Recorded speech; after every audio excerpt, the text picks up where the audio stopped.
સપાટી પરના બિંદુએ, સપાટીની બહારના બિંદુએ, સપાટીના અંદરના બિંદુએ ઉદ્ભવતું વિદ્યુત સ્થિતિમાન. ત્યારબાદ આપણે ચર્ચા કરી હતી કે નક્કર ગોળા ને લીધે બહારના બિંદુએ, સપાટી પરના બિંદુએ, સપાટીના અંદરના બિંદુએ ઉદ્ભવતું વિદ્યુત સ્થિતિમાન.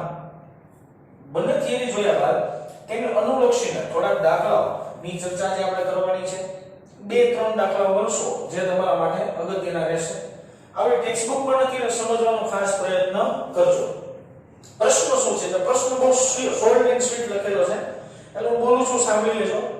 કે બે તમને પોલા ગોળા આપ્યા છે, પોલા ગોળા બોલો અથવા તો ગોળાકાર કવચ બોલો, મતલબ સરખો આવશે. એક કવચની બહારના વિસ્તારમાં બીજી કવચ, એટલે આવી રીતના આકૃતિમાં ગોઠવણ છે, એવી રીતના બે કવચો રાખેલી છે. આ કવચને મેં A નામ આપ્યું છે, બહારની કવચને મેં B નામ આપ્યું છે. ધારો કે કવચ A પરનો કુલ વિદ્યુત ભાર QA જેટલો છે અને કવચ B પરનો કુલ વિદ્યુત ભાર ધારો કે QB જેટલો છે. A કવચ અને B કવચ ઉપર સતત વિદ્યુત ભાર વિતરિત થયેલો છે. A કવચ અને B કવચ બે સમકેન્દ્રીય કવચ છે. સમકેન્દ્રીય કવચનો મતલબ થાય બંને કવચ માટેનું કેન્દ્ર એક જ હોય. A ની ત્રિજ્યા આપણે RA ધારેલી છે, B ની ત્રિજ્યા મેં RB ધારેલી છે. તો પ્રશ્ન એવો છે, બંને કવચ A અને B ની સપાટી પરનો કુલ વિદ્યુત સ્થિતિમાન મેળવો. કવચ A અને કવચ B સપાટી પરનો કુલ વિદ્યુત સ્થિતિમાન મેળવવાનું છે. આ ક્વેશ્ચન છે, બરાબર? આપણે આન્સર અહીંયા સાઈડમાં લખવાની શરૂઆત કરી બેટા. અહીં લખો છું કવચ A પરનો કુલ વિદ્યુત સ્થિતિમાન. નિરાતે એક દાખલો બહુ મસ્ત નિરાતે સમજાવું છું. આના પછીના આના જેવા જ દાખલા છે ને થોડા સ્પીડમાં ભણાવીશ, બરાબર ને? એટલે એક દાખલામાં હરખું ધ્યાન આપી દેવાનું, આના પછી એક દાખલામાં તકલીફ ન થાય. હવે કવચ લઈ દીધું તો કવચના સમીકરણો મને યાદ હોવા જોઈએ. તો એક સિમ્પલ એ બાજુમાં સમજાવી દો કે ગોળાકાર કવચ છે. આ ગોળાકાર કવચનું કેન્દ્ર છે જેનું નામ આપી O. ગોળાકાર કવચના કેન્દ્રથી r અંતરે રહેલું કોઈ બિંદુ, બિંદુનું નામ આપી દો P. તો P બિંદુએ ઉદ્ભવતું વિદ્યુત સ્થિતિમાન વિદ્યાર્થી મિત્રો KQ/R. Q એટલે તો કે ગોળાની કવચની ઉપરની સપાટીએ પથરાયેલ વિદ્યુત ભાર. R એટલે કવચના કેન્દ્રથી તે બિંદુ સુધીનું અંતર. વાત કરીએ છીએ સપાટી પરના બિંદુએ. સાંભળો, આ બિંદુ સપાટી પરની વાત કરીએ તો સપાટી પરના બિંદુએ મેં ત્રિજ્યા R ધારી હોય તો સપાટી પરના બિંદુએ વિદ્યુત સ્થિતિમાનનું સમીકરણ થાય KQ/R. સપાટીની અંદરના કોઈ પણ બિંદુએ ઉદ્ભવતું વિદ્યુત સ્થિતિમાન V KQ/R જ મળે. બીજી એક વાત, જો કેન્દ્ર પરની ચર્ચા કરો તો R ની વેલ્યુએશન 0 થાય તો કેન્દ્ર પર સ્થિતિમાન 0 થાય. કારણ કે આ સમીકરણ પરથી એવું કહી શકાય કે V proportional to 1/R. તો R 0 આવે તો V નું મૂલ્ય 0 જ મળશે. આ વસ્તુ તમને સમજાઈ જવી જોઈએ. ઓકે, તો આ ત્રણ ઇક્વેશન થયા. આ ત્રણ ઇક્વેશનની મદદથી આ પ્રશ્નનું સોલ્યુશન કરી શકાય. કેવી રીતે જો સમજીએ. A પરનું કુલ વિદ્યુત સ્થિતિમાન શોધવું છે જેને આપણે VA કહીએ. હવે મારી વાત ખાસ સાંભળજો. અહીંથી આપણો ફિઝિક્સ શરૂ થાય છે. વિચારજો ને તો કઈ ખબર જ નહીં પડે હું શું બોલ્યો ને એ છે. હવે જો સૌથી પહેલા B કવચ માર્કેટમાં છે જ નહીં. મનમાંથી પહેલા B કવચ કાઢ નાખો. હું કહું છું એ વિચારતા નહીં નકર પ્રશ્ન એમનો મનમાં થશે, બરાબર? B કવચ છે જ નહીં, હું માનો ખાલી A કવચ જ છે. હવે મેં કીધું A કવચ પરના બિંદુએ, એટલે A કવચ પરનું બિંદુ એટલે આ બિંદુ થયો ને. આ બિંદુએ વિદ્યુત સ્થિતિમાન શોધવું તો કેમ શોધી શકાય? તો કે સાહેબ આખી કવચ પરનો વિદ્યુત ભાર કેટલો? QA. કેન્દ્રથી લઈને તે બિંદુનું અંતર કેટલું? RA. તો વિદ્યુત સ્થિતિમાન સમીકરણ ઉપરથી મળે તો શું મળે? કે QA/RA. સાંભળજો મારી આખી વાત કે આ ગોળાકાર કવચની સપાટી પરનું બિંદુ થયું તો ગોળાકાર કવચની સપાટી પરના બિંદુએ ઉદ્ભવતું વિદ્યુત સ્થિતિમાન આ સમીકરણની મદદથી આપી શકાય. તો મેં લખી નાખ્યું. હવે તમે છે ને A કવચને મનમાંથી કાઢી નાખો. આ A કવચ છે જ નહીં ફિઝિકલી હું માનો. બી કવચ છે, આ બી કવચ, બી કવચનો અંદરનો બિંદુ આ થાય. મારી વાત સમજો ખાસ. એ કવચ છે જ નહીં, ખાલી આ બિંદુને ધ્યાનમાં લ્યો. એ કવચ નથી, આ બિંદુને ધ્યાનમાં લ્યો. બી કવચની અંદરનો બિંદુ આ થયો, સપાટીની અંદરનો બિંદુ આ થયો. બી કવચની અંદરનો બિંદુ થયો. તો બી કવચ દ્વારા આ બિંદુએ ઉદ્ભવતું વિદ્યુત સ્થિતિમાન કેટલું? કવચની અંદરના વિસ્તારમાં ઉદ્ભવતું વિદ્યુત સ્થિતિમાન કેટલું? તો સિમ્પલ મારી પાસે સમીકરણ છે કે ક્યુ બી ના છેદમાં આર બી. આ બધું કેમ આર બી એવું? અંતર જો આર જ છે, સપાટી પર આર છે, અંદર આર જ છે. તો આ બી કવચની સપાટીનું અંદરનો બિંદુ થાય એટલે મેં આર બી અંતર લખ્યું, અને બી સપાટી પરનો વિદ્યુત ભાર QB છે તો અહીં મેં QB લખ્યું. તો વાત થઈ કવચ એ પરનો કુલ વિદ્યુત સ્થિતિમાનની. હવે આપણે વાત કરીએ છીએ કવચ ડી પરનો કુલ વિદ્યુત સ્થિતિમાનની.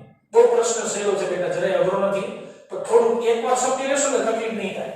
ઓકે, કવચ બી પરનું વિદ્યુત સ્થિતિમાનને VB કહીએ. સાંભળજો ખાસ, એ કવચ ભૂલી જાઓ, ખાલી બી કવચ યાદ રાખો. તો બી કવચ પરનો બિંદુ આ લઈ લો, આ ધારી લો બી કવચ પરનો બિંદુ. તો બી પરના વિદ્યુત ભારને લીધે બી સપાટી પર કોઈ બિંદુ એ વિદ્યુત સ્થિતિમાન કેટલું ઉદ્ભવે? તો કે સપાટી પરનું સૂત્ર એ રહ્યું કે QB ના છેદમાં RB, વચ્ચે સરવાળાની નિશાન.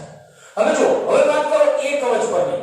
એ કવચને લીધે બી પર ઉદ્ભવતું સ્થિતિમાન કેટલું? એ કવચને લીધે બી પર ઉદ્ભવતું સ્થિતિમાન કેટલું? ખાસ સમજવાનું છે. એ કવચને લીધે આ એક કવચની બહારની સપાટીનો બિંદુ કહેવાય. એક કવચની બહારની સપાટીનો બિંદુ કહેવાય. એ સપાટી પર કેટલો ચાર્જ છે? QA. કેન્દ્રથી લઈને આનું અંતર કેટલું થાય? RB. મારી આખી વાત સમજો. કેન્દ્રથી લઈને આનું અંતર થશે RB. કેટલું અંતર થશે? RB. તો એક કવચને લીધે આ બિંદુએ ઉદ્ભવતું વિદ્યુત સ્થિતિમાન કેટલું? કે QA ના છેદમાં RB. અહીંયા RB જ આવે, કેમાંથી આવે? તો કે કેન્દ્રથી બિંદુનું અંતર, જો કેન્દ્રથી લઈને આ બિંદુનું અંતર કેટલું થાય બેટા? RB જેટલું થાય ને. વિદ્યુત ભાર કયો છે? QA. કારણ કે આ કવચને લીધે આ બિંદુ પર છે, એટલે જવાબ આવશે KQ/RB. તો આ તમારા જવાબ છે. બંને જવાબ મળી ગયા ફાઇનલી. A પરનું કોણ સ્થિતિમાન અને B પરનું કોણ સ્થિતિમાનના આ ફાઇનલ આન્સર છે. આટલો સહેલો આ MCQ હતો, જરાય અઘરો નથી. આટલી વસ્તુમાં ખબર ન પડતી તો આટલી વસ્તુ રિપીટ એક બે વાર જોજો એટલે વાત સમજાશે મારી. હું તમને હજી એક સાઈડમાં ખાલી વાત સમજાવી દઉં નાનકડી રફલી, અને પછી ઘૂસી નાખીશ. બાબત ધ્યાન આપજો ખાસ કે ધારો કે આ એક ભાગ છે, આ એક બીજો ભાગ છે, બરાબર ને? હવે જો આ કેન્દ્ર છે, આ અંતર છે ને આ અંતર છે. હવે મને એવું સમજાવી દો તમે કે બહારના બિંદુએ સ્થિતિમાન ગોતવું હોય તો આ કવચના કેન્દ્રથી આટલું અંતર કન્સિડર કરવાનું થાય ને. આટલું અંતર મેં RB ધારેલું હતું.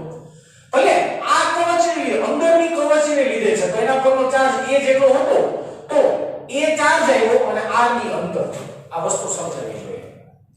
આમ તમે બધા રિવિઝન કરશો એટલે તકલીફ નહીં થાય, આમથી વસ્તુ સમજાતી જશે. આ છે તમારો પ્રશ્ન. હવે પ્રશ્નોમાં કંઈક વધારો કરો. પ્રશ્નો બે ટાઈપથી પૂછાઈ શકશે. બીજો પ્રશ્ન શું બની શકે કે બંનેમાંથી કઈ સપાટી પરનો વિદ્યુત સ્થિતિમાન વધુ હશે? વિદ્યુત સ્થિતિમાન વધુ હશે. એટલે પ્રશ્ન એવો છે કે એ સપાટીનો, એટલે મતલબ એવો થયો આ મોટું કહેવાય કે આ મોટું કહેવાય? બેમાંથી કયું મોટું કહેવાય? દેશી ભાષામાં આવું સમજાયું. એટલે મારે બેને સરખાવવાની વાત થઈ. જો બેને સરખાવવા જાઓ, સાંભળજો મારી વાત, જો બેને સરખાવવા જાઓ તો ધ્યાનપૂર્વક જોઈ શકશો કે આ પદ અને આ પદ, આ પદ અને આ પદ બે સરખા છે તો બે ઉડી ગયા. આ પદ અને આ પદ બે સરખા છે તો બે ઉડી ગયા. હવે VA કોની ઉપર ડાયરેક્ટ આધાર રાખવા માંડ્યો? 1/RA ઉપર. આ પદ ને આ પદ નીકળી ગયા છે તો VA કોની ઉપર આધાર રાખે? આ પદ ઉપર. એવી રીતના VB કોની ઉપર આધાર રાખે? તો કે આ પદ ઉપર, આ પદ એટલે કે પાછલા પદ ઉપર.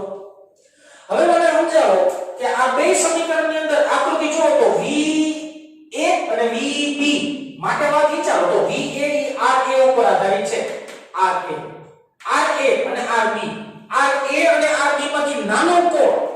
તો કે સાહેબ RA નાનો તો VA મોટો, RB મોટો તો VB નાનો. તો બે સમીકરણો પર તેમ કહી શકાય ને કે VA નું મૂલ્ય મોટું હોય કોના કરતા? VB કરતા. તો ફાઇનલ આન્સર આવ્યો આ. અંતર ઉપરથી મેં તમને આખી વાત સમજાવી દીધી કે કોણ મોટો ને કોણ નાનો. આ અંતરનું કેલ્ક્યુલેશન કરી લેશો તોય તમને ઓટોમેટિક આખી વાત સમજી જશે. તો એકચ્યુઅલી MCQ બહુ સિમ્પલ એવો MCQ થયો. આવા જ MCQ ની અંદર એક વસ્તુ ખાસ યાદ રાખવાની બેટા કે આવા MCQ હોય ને ઈ તમને કોઈ દિવસ એવું નહીં પૂછાય કે આની 4-5 રીત આપી તો પૂછશે એક જ રીત માટે. ભલે આપણે સરળતા ખાતર બે રીતનું ભીલું પણ પ્રશ્નોમાં પૂછશે તમને કોઈ એક જ રીત માટેનું. એક કામ કરો અને પછી જે MCQ ગણાવો મસ્ત મજાનો કે જેની અંદર બે કરતા એક જાજી રીત હોય ને એની કંઈક આપણે ચર્ચા કરીએ. હમણાં આપણે બે રીત વાળો દાખલો જોયો. હવે આપણે વાત કરીએ છીએ તો ત્રણ રીત વાળો દાખલો હોય તો કેવી રીતના આખી પ્રોસિજર થાય. બરાબર સમજીએ સાહેબ. હવે જો મારી પાસે ત્રણ રીત આપેલી છે, મને ત્રણ ગોળાકાર કવચ પણ કહી શકાય અને નામકરણ આપવું હોય તો આને આપણે કહી દઈએ ધારો કે A નામ, આને કહી દઈએ B અને આને કહી દઈએ આપણે C. પ્રશ્નો જે આપણે હમણાં ભણ્યા એ જ પ્રશ્નોને આપણે રિપીટ રાખીએ છીએ કે ગોળાકાર કવચ A, B અને C પરનો કુલ વિદ્યુત સ્થિતિમાન શોધો. ત્રણેય કવચ ઉપર કુલ કેટલું વિદ્યુત સ્થિતિમાન હશે એ આપણે શોધવાનું છે કેલ્ક્યુલેશન પરથી. ચાલો શોધીએ શાંતિથી. સૌથી પહેલા આપણે હેડિંગ આપીએ A પરનું કુલ વિદ્યુત સ્થિતિમાન. A પરનું કુલ વિદ્યુત સ્થિતિમાન. વિદ્યાર્થી મિત્રો સમીકરણ યાદ રહેવું જોઈએ. મોઢે સમીકરણ સિવાય દાખલા કે ફિઝિક્સમાં ન થાય, તમને ખબર જ છે. બરાબર ઓકે. A પરનું કુલ વિદ્યુત સ્થિતિમાન જેને આપણે નામ આપીએ છીએ VA. ઓકે. હવે એના પર સૌથી પહેલા લાઈનમાં ચાલવાનું ABC લાઈનમાં ચાલવાનું. બરાબર. A પરનું સ્થિતિમાન શોધવાનું છે તો A પર વિદ્યુતભાર Q છે. તો સાંભળજો A પરનું સ્થિતિમાન શોધવાનું હોય ને એટલે A પર એક ટપકું કરી લેવાય પેલા મસ્તીનું. જો A પરનું ટપકું હું પૂછતો જઈશ પાછો. ઓકે. આ બિંદુએ સ્થિતિમાન શોધવાનું એટલે મનમાં રાખો. બીજી બધી રીત ભૂલી જવાની. આ એક બિંદુએ સ્થિતિમાન શોધવાનું છે એવું યાદ રાખો. ઓકે. તો A કવચને લીધે A કવચ પર રહેલા Q વિદ્યુતભારને લીધે A કવચ પર રહેલા Q વિદ્યુતભારના લીધે આ બિંદુએ ઉદ્ભવતું વિદ્યુત સ્થિતિમાન કેટલું? તો સમીકરણ છે કે Q R જેટલો વિદ્યુતભાર Q છે, અંતર R છે, તો સમીકરણનો જવાબ આવ્યો. ઓકે. સરવાળાની નિશાની. B કવચને લીધે B કવચ પર 2Q વિદ્યુતભારને લીધે આ બિંદુએ ઉદ્ભવતું વિદ્યુત સ્થિતિમાન કેટલું? સાંભળો મારી વાત. કવચની અંદરનો બિંદુ થયું. કવચની કઈ બિંદુ થયું? અંદરનો બિંદુ થયું. હજી એકવાર બોલું છું. B કવચને લીધે 2Q વિદ્યુતભારને લીધે આ બિંદુએ ઉદ્ભવતું વિદ્યુત સ્થિતિમાન કેટલું? કે 2Q 2R જેટલું. હવે જો 2 અને 8 માં ખટકશે કે સાહેબ આ તો 2R થી ઓછું અંતર નથી આ બિંદુનું. હા ઓછું છે, હું કે ના પાડું, પણ તમે જો સમીકરણ જો આ કેન્દ્ર સપાટી પરનું હતું KQ/R. સપાટી પરના કોઈ પણ બિંદુએ સમીકરણ KQ/R થાય કે ન થાય? તો જો આઈનું બિંદુ હરખું છે. જે સપાટી પરનું હોય ને એ અંદરના બિંદુનું હોય. આ યાદ રાખો મસ્ત મજાનું. ઓકે. વચ્ચે સરવાળાની નિશાની. નિરાતે વિચારો આખી વાત સરવાળાની નિશાની. હવે મને કયો C કવચને લીધે આ બિંદુએ ઉદ્ભવતું વિદ્યુત સ્થિતિમાન. C કવચને લીધે આ બિંદુએ ઉદ્ભવતું વિદ્યુત સ્થિતિમાન K4Q/4R.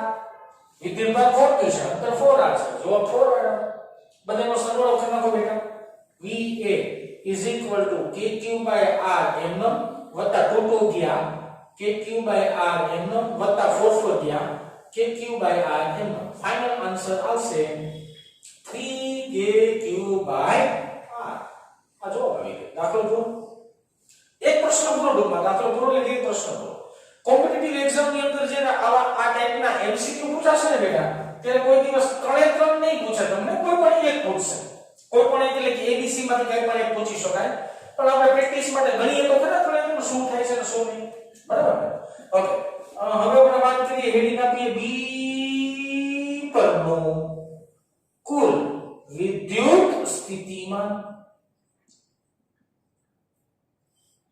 બી પરનો કુલ વિદ્યુત સ્થિતિમાન સરસ ચાલો આવી જ જાવ હતા આવી જ જાવ મસ્ત બધા બી પર બી નું મસ્તી ટકાટક મારે ગોતી લેવાનું હાલો લાલ લાલ કલર થી બી પરનો બિંદુ દોરી બી પરના બિંદુ મેં તમને સમજાવ્યું શરૂઆત કેમ કરવાની એથી જ કરવાની બીજી બુદ્ધિ નહીં આપવાની એ બોલ મે લખીને કોને બી આવે ઓકે શરૂઆત એથી જ કરવાની બરાબર ને આમાં સાંભળજો આ બિંદુએ કયું વિદ્યુત બને લીધે ઉદ્ભવતું વિદ્યુત સ્થિતિમાન કેટલું તો કે કેન્દ્રથી અંતર કેટલું અહીં સુધીનું તો કે 2r જેટલું લખી નાખો એમનો કે q/2r જેટલું એનો કાર્યક્રમ પૂરો બી કવચ બી સપાટી પર રહેલા 2q વિદ્યુત ભાગને લીધે આ બિંદુએ ઉદ્ભવતું વિદ્યુત સ્થિતિમાન કેટલું તો કે સપાટી પરના બિંદુએ કેટલું હોય ભાઈ કેટલું આ બધી વાત સમજાઈ જવી જોઈએ સી કવચને લીધે આ બિંદુએ ઉદ્ભવતું વિદ્યુત સ્થિતિમાન કેટલું અંદરના વિસ્તારમાં કહેવાય હજી સમજો સી કવચને લીધે આ બિંદુએ ઉદ્ભવતું વિદ્યુત સ્થિતિમાન કેટલું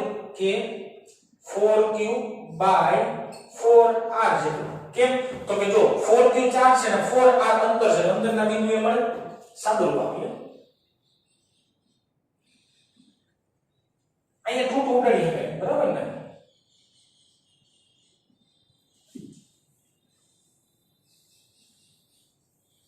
4 ઉડાડી શકાય તો જો આ 1 આ 2 આ અડધું એટલે અઢી થાય ને 5/2 આ એક આખું પદ થઈ ગયું આ બીજું આખું પદ થઈ ગયું બે આખા પદ થયા અને આ ત્રીજું અડધું પદ થયું છેદમાં 2 છે એટલે અઢી થાય તમારી ભાષામાં અઢી થાય એટલે 5 kq/2r આ જવાબ આવે 5/2 અઢી આવી જતું હોય ને 5/2 અઢી એવા કંઈક કેલ્ક્યુલેશન પરથી તમે જોવા જાવ ને એટલે આવો કંઈક જવાબ આવશે ઓકે સરસ હવે આપણે વાત કરીએ સી બિંદુ પર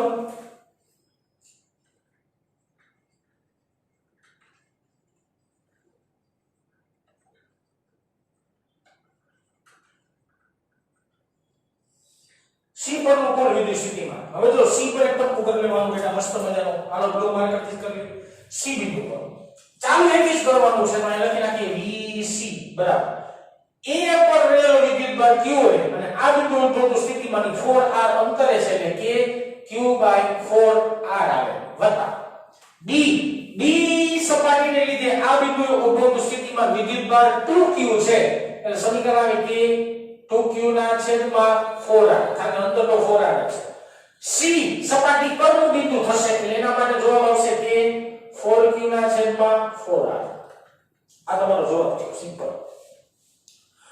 હવે છે ને બધાયનું કર્યું સરખું છે ઉપર સરવાળો કરી નાખો ડાયરેક્ટ તો 4 ને 2 6 ને 1 7 4 ને 1 6 ને 1 7 તો સિમ્પલ કાઈ નો સમજાતું નામ VC બરાબર કોમન કેટલું નીકળે કાઢ નાખો kq/4r કોમન નીકળે બરાબર કૌંસમાં 1 + 2 + 4 બરાબર 4 ને 2 6 ને 1 7 એટલે VC બરાબર 7 kq/4r જવાબ આવે આ તમારો ફાઇનલ આન્સર છે